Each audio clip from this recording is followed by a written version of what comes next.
Okay guys, welcome back to another episode of Ask the Skinny Guy Savior. I'm Vince Del Monte. You can learn more about me at vincedelmontefitness.com.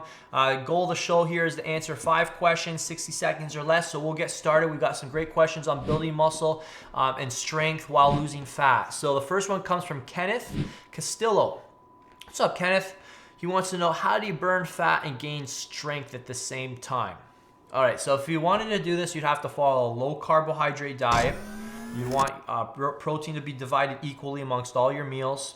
Low carbohydrate for the majority of the day, as opposed, what I'd probably do is have a big carb meal, or at least one carb meal after your weight training workout each day, so that you kind of refuel some of your glycogen stores.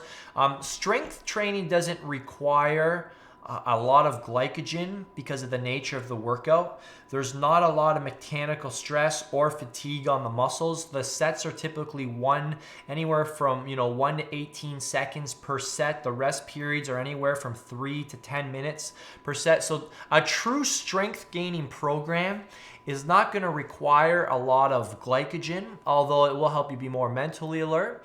You can certainly use a protocol, a workout like 10 sets of 3 or 5 sets of 5, or modified Hepburn workout, or eccentric loading style workout, or wave loading. I'll post some links for that below, with a low carbohydrate diet. That's how you'd go about doing that.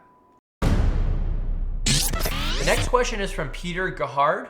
Peter Gahard wants to know, is it possible to gain lean muscle mass and strength at the same time? I'm thinking of combining Ben's MI40 program and Elliot Hulses' Grow Stronger program if this is possible. The main reason behind this is that I have a tight schedule and want to gain muscle mass as well as strength before my spring lacrosse season.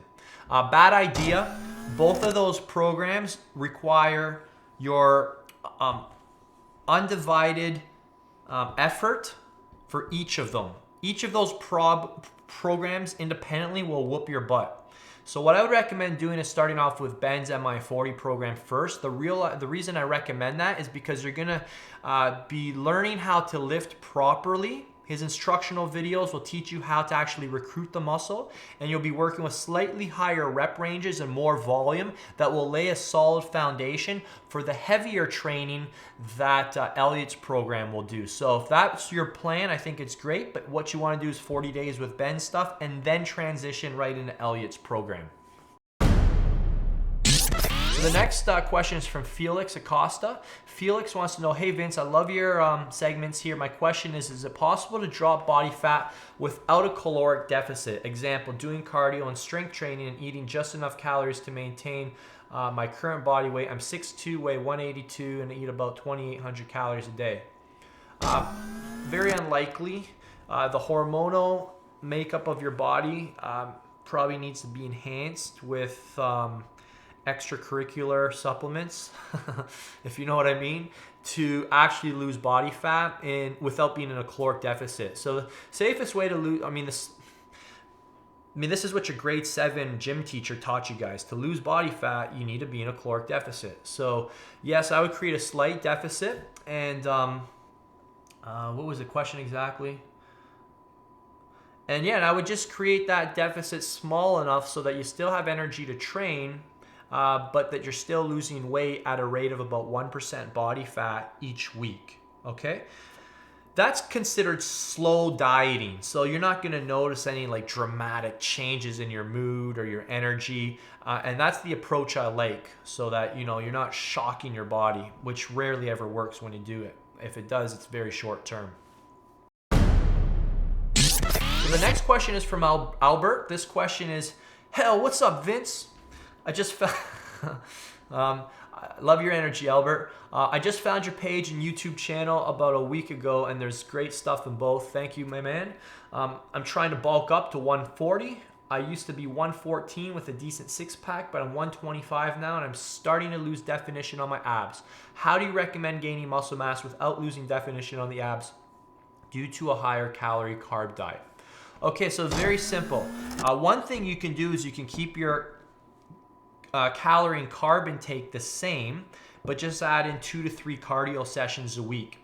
Because of the, you're 125 pounds, so you might want to just add in 2 20-minute interval sessions a week.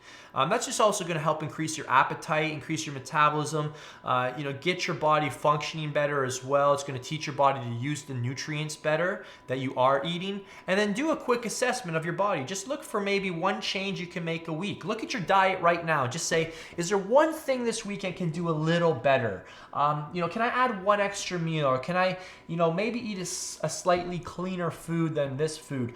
I bet you know one thing you can do to improve your diet this week, and that will also help minimize the rate of fat you gain and help you maximize that muscle to fat ratio in your favor. 2 more questions here, guys. This one is from Dorian Ocampo. He says, "Hi Vince, it seems that every time I try to cut, I lose fat from all over my body except my abs, and I lose too much muscle and I start to look too skinny. I do cardio 3 or 4 times a week. What can I do to lose fat from the abs?" Okay, so basically he's losing fat. Sounds like you're too much of an extreme. Your calories are probably too low. This is very common. A lot of people, when they want to lose fat, they freak out. They think they need to drop their calories so low that just shuts things down. And it creates a really poor hormonal environment for optimizing the hormones you need to build muscle, keep your muscle, and you end up just storing fat out of survival. Your body has no interest in getting ripped, as you probably know, and your body has zero interest whatsoever in building muscle. That's your goal. So you have to understand that you kind of have to coax your body into losing the fat slowly. We call this slow dieting. I would back off on the cardio, back to 2 times a week. Focus on the intensity being 20 minutes maximum, but make that 20 minutes count. And then make sure you're training with the weights 5 times a week. If you're not, that's the first problem. The weight training is the most effective way to lose body fat, increase your metabolism, and keep you hard looking. So I would make a couple of those changes there. And obviously, if you really need the thought taken out for you, just pick up one of my programs, and that will take you through the whole print transformation step by step. You can find all my programs at vincedelmontefitness.com. Last question for the day here. This is from Lee Walker. Lee wants to know, "Hey Vince, I'm 5'8", 79 kilos. I'm trying to lose fat and build muscle. Should I stick to one goal or keep weight training cardio at the same time? Many thanks, Lee from Ireland." I mean, my personal protocol is to keep cardio in all year round. Whether I'm bulking excessively or moderately, whether I'm cutting excessively or moderately, I'm doing cardio. It's just a part of my lifestyle. I do cardio at least 2 to 3 times a week. I like to keep the sessions around 20 minutes. I like to do intervals, and I find this is excellent to to get the best bang for your buck. And I still maintain my weights 5 times a week. I rarely ever do more than 5 unless I'm intentionally overreaching or an intentional volume or higher frequency phase.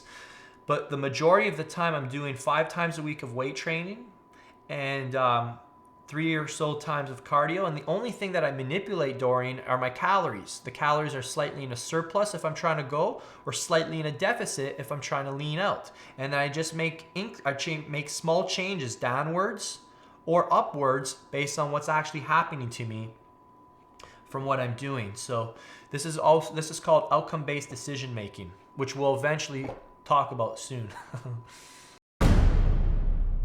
Thanks so much for watching. If you haven't subscribed yet, do so now. And if you're not on my free newsletter, that is the best place to get updated first on articles I write, new programs I release, videos I put out, and discounts I provide to people on that list only. So go to vincedelmontefitness.com right now and make sure you add yourself. And there's some cool free gifts there for you as well. So you'll be able to figure that out once you get there. Thanks so much. I'll see you guys soon.